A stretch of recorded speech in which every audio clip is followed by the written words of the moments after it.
20 दिसंबर का दिन हरियाणा की राजनीति के लिए दुखद खबर लेकर आया। हरियाणा के 5 बार के सीएम रहे ओपी चौटाला का 89 साल में निधन हो गया। ओपी चौटाला के निधन से राजनेताओं और उनके समर्थकों में शोक की लहर है। ओपी चौटाला का अंतिम संस्कार सिरसा के चौटाला गांव में आज किया जाएगा। उनके निधन पर प्रदेश में 3 दिन का राजकीय शोक का ऐलान किया गया है। ओपी चौटाला कैसी शख्सियत थे, हरियाणा की राजनीति में ओपी चौटाला का रुतबा क्या था, इस रिपोर्ट के जरिए समझिए।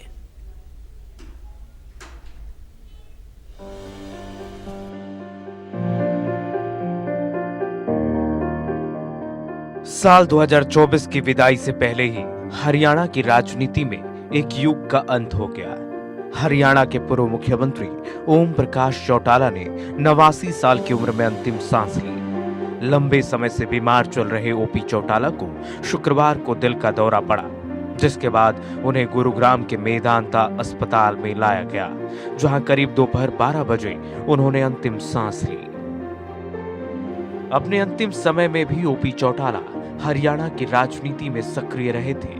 55 साल से ज्यादा के राजनीतिक सफर में ओपी चौटाला ने कई उतार चढ़ाव देखे और कई रिकॉर्ड अपने नाम किए।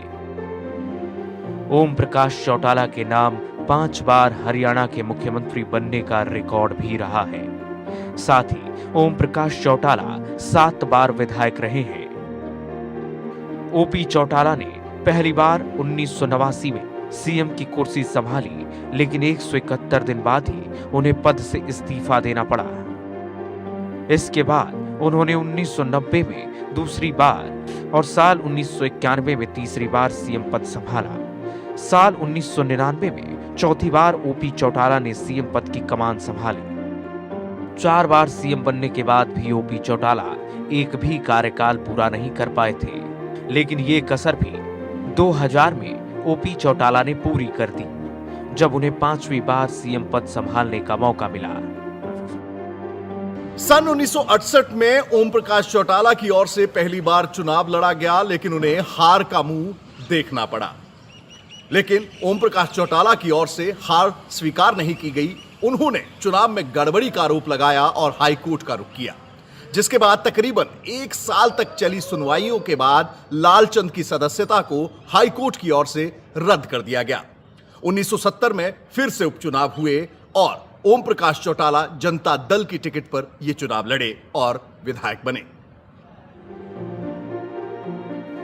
ओपी चौटाला के राजनीतिक जीवन में कई घटनाएं हुई जो इतिहास के पन्नों में दर्ज हो गई। फिर वो महम में हुई हिंसा का मामला हो, या गांव कंडेला में चली गोलियां, या फिर जेबीटी जैसे घोटाले में ओपी चौटाला को सजा मिलना, इन सभी घटनाओं ने हरियाणा की राजनीति को बड़े स्तर पर प्रभावित किया।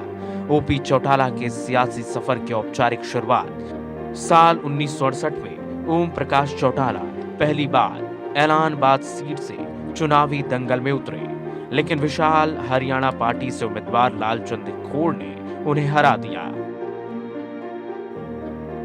1968 में पहली बार चुनाव लड़ने के बाद ओपी चौटाला को हार का सामना करना पड़ा, लेकिन ओपी चौटाला ने हार स्वीकार नहीं की। उन्होंने चुनाव में गड़बड़ी का आरोप लगाया और हाई कोर्ट पहुंच गए। 1970 में पहली बार विधायक बने ओपी चौटाला कुल 7 बार विधायक रह चुके हैं। नेता के तौर पर उनकी पहचान देवीलाल की तरह ही किसान हितैषी रही, जो जनता से सीधा जुड़ाव रखते थे और प्रशासनिक अधिकारियों से काम कराने का हुनर भी जानते थे। ओपी चौटाला को प्रदेश में बुनियादी जरूरतों की शुरुआत करने के लिए भी जनता उन्हें याद करती है।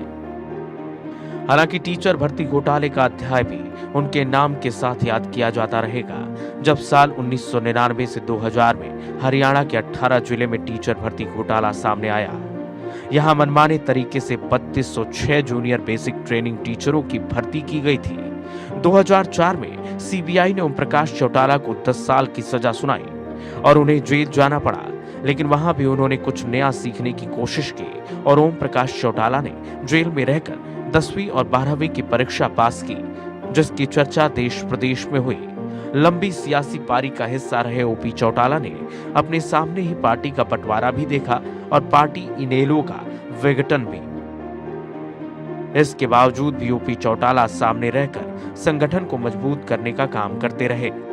हरियाणा में इनेलो का मौजूदा हाल भले ही प्रभावी ना हो, लेकिन ओपी चौटाला का नाम और सियासी प्रभाव हमेशा याद किया जाता रहेगा। Bureau report, India news, Haryana.